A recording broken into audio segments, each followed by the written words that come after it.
Hello student. तो हमने the living world first chapter of the biology class 11th हमने कुछ टॉपिक्स पढ़ लिए थे। तो चलिए हम आज नेक्स्ट टॉपिक स्टार्ट करते हैं।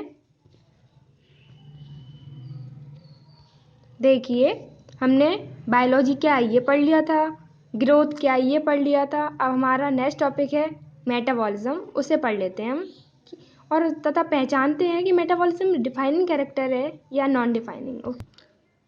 तो चलिए मेटाबॉलिज्म टॉपिक स्टार्ट करते हैं। देखिए, मेटाबॉलिज्म क्या है, मेटाबॉलिज्म डिफाइन कैसे कर सकते हैं अपन। Metabolism means all chemical reaction occur in our body. जो भी केमिकल रिएक्शन हमारी बॉडी में होती है ना, उन्हें ही अपन कहते हैं मेटाबॉलिज्म। अपनी बॉडी में कोई किसी चीज़ की फॉर्मेशन होना, ब्रेकडाउन होना, ये सब क्या है, मेटाबॉलिज्म में ही इन्वॉल्व होता है। ओके, देखो मेटाबॉलिज्म टू टाइप्स के होते हैं। First synthetic reaction and second destructive reaction. देखिए, नाम से ही पता चलता है डिस्ट्रक्टिव मतलब किसी चीज़ का डिस्ट्रॉय होना, है ना। डिस्ट्रक्टिव किसी चीज़ का नाश, विनाश होना। सिंथेटिक मतलब सिंथेटिक किसी चीज़ का बनना। देखिए, सिंथेटिक रिएक्शन को हम एनाबॉलिज्म भी कहते हैं। एनाबॉलिज्म में फॉर्मेशन होता है। ओके, देखिए एनाबॉलिज्म में मतलब कि जब किसी चीज़ का फॉर्मेशन होता है अपनी बॉडी में, तो वो होता है एनाबॉलिज्म या synthetic reaction. And destructive reaction में क्या होता है, जब किसी चीज़ का ब्रेक डाउन होता है ना, अपनी बॉडी में कोई चीज़ टूटती है तो उसे कैटाबॉलिज्म में इन्वॉल्व होता है।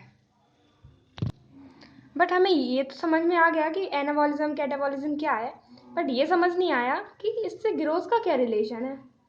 तो चलिए हम ये भी बताते हैं आपको। देखिए, जैसा कि हमें पता है एनाबॉलिज्म में चीज़ फॉर्मेशन होती है चीज़ों की, और इसमें चीज़ों की ब्रेकडाउन होती है। जब अपनी बॉडी में लगातार फॉर्मेशन बढ़ता चला जाता है, फॉर्मेशन ज़्यादा हो रहा है और ब्रेकडाउन चीज़ों का कम हो रहा है, तो अपने बॉडी में जब चीज़ें बनती ही जाएंगी और ख़त्म कम होंगी तो क्या होगा, उसमें ना मटेरियल ज़्यादा होता जाएगा। जब मटेरियल अपनी बॉडी में बढ़ेगा, फॉर्मेशन ज़्यादा होगी, तो कोई अमाउंट अपने चीज़ें मतलब अपने अंदर जो मटेरियल है वो ज़्यादा बढ़ जाएगा। जब बढ़ेगा तो वो ग्रोथ का ही रूप ले लेता है। देखिए, जब एनाबॉलिज्म इंक्रीज हो और डिस्ट्रक्टिव रिएक्शन डिक्रीज हो, देन द ग्रोथ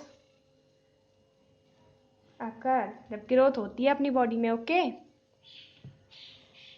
ये तो ग्रोथ हो गई, लेकिन एक वर्ड और है डी ग्रोथ या नेगेटिव ग्रोथ। मतलब ये बहुत ही कम होता है अगर अपनी बॉडी में कैटाबॉलिज्म ज़्यादा हो जाए और एनाबॉलिज्म कम हो, मतलब किसी चीज़ की फॉर्मेशन कम हो और ब्रेकडाउन लगातार होता ही हो जाए, तो उससे क्या होता है, ऑर्गेनिज्म में डी ग्रोथ होती है। मतलब कि इसमें क्या हो रहा था, ग्रोथ हो रही थी, इसमें डी ग्रोथ, वो ऑर्गेनिज्म क्या हो जाएगा, उसमें ग्रोथ होनी बंद हो जाएगी और निगेटिव ग्रोथ होगी, मतलब उल्टा हो जाएगा। ओके, तो चलिए हम थर्ड कैरेक्टर पे आते हैं, रिप्रोडक्शन। ओके, रिप्रोडक्शन क्या है, the production of the new ones, the ability of reproduce new of spring. Okay, क्या है, प्रोडक्शन ऑफ न्यू वंस, नए ऑर्गेनिज्म को प्रोड्यूस करने की एबिलिटी को ही क्या बोलते हैं अपन, रिप्रोडक्शन। ठीक है, रिप्रोडक्शन इम्पोर्टेंट क्यों है, इसका कोई इम्पोर्टेंस है, हाँ, to maintain their life on earth. कोई भी ऑर्गेनिज्म को रिप्रोडक्शन करना इसीलिए ज़रूरी है।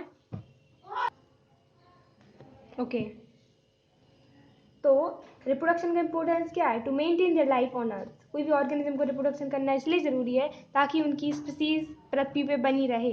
अगर वो रिप्रोड्यूस नहीं करेंगी, अपना न्यू ऑर्गेनिज्म प्रोड्यूस नहीं करेंगी, तो उनकी तो लाइफ ख़त्म ही हो जाएगी। ओके, इसीलिए रिप्रोडक्शन इम्पोर्टेंट है। रिप्रोडक्शन की टू मोड्स होते हैं, asexual mode and the sexual mode.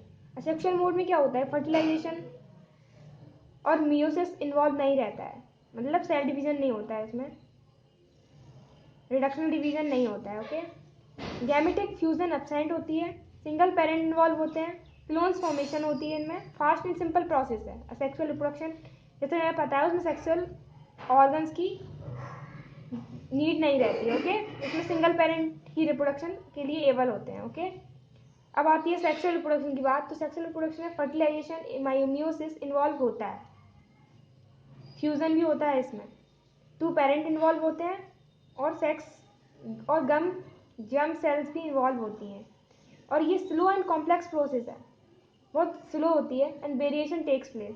इसमें देखो क्लोन फॉर्मेशन हो रहा है, तो इसमें वेरिएशन होता है ऑर्गेनिज्म की न्यू जनरेशन में। ओके, तो देखिए हम रिप्रोडक्शन की एक और अच्छी डेफिनेशन भी जाने। It is a biological process by which any living organism has capability to produce new ones. ये लिविंग ऑर्गेनिज्म की बहुत ही अच्छी खासियत है, मतलब अच्छा कैरेक्टर है।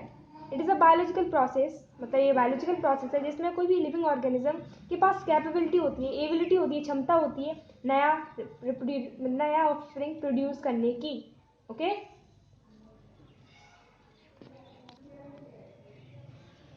हमने यहाँ पे क्लोन्स पढ़ा है। देखिए क्लोन्स होते क्या है? Clones are the genetically and morphologically similar organism, जो कि जीन्स से की तरफ से भी सेम हो और फिजिकली भी सेम हो, उन्हें कहते हैं अपन clones. Okay, non living don't show reproduction, it's a very important. जो रिप्रोडक्शन है ना ओनली फॉर लिविंग्स में होता है, इसलिए reproduction is a defining feature. But metabolism क्या है? मेटाबॉलिज्म डिफाइनिंग है नॉन डिफाइनिंग? अरे भाई, नॉन लिविंग में कहीं किसी चीज़ का ब्रेकडाउन फॉर्मेशन देखा है? नहीं। तो लिविंग भी, सॉरी, मेटाबॉलिज्म भी क्या है? Defining feature, and the reproduction is also a defining feature. Okay, ये देखिए अपनी एनसीईआरटी बुक में फर्स्ट ही पेज पे दिया गया है, Darwin of the 20th century. 20th century के डार्विन किसे कहा जाता है? अर्नस्ट मेयर को। It's a very important. Okay, Darwin of the 20th century कौन है? Ernst Mayr. ओके,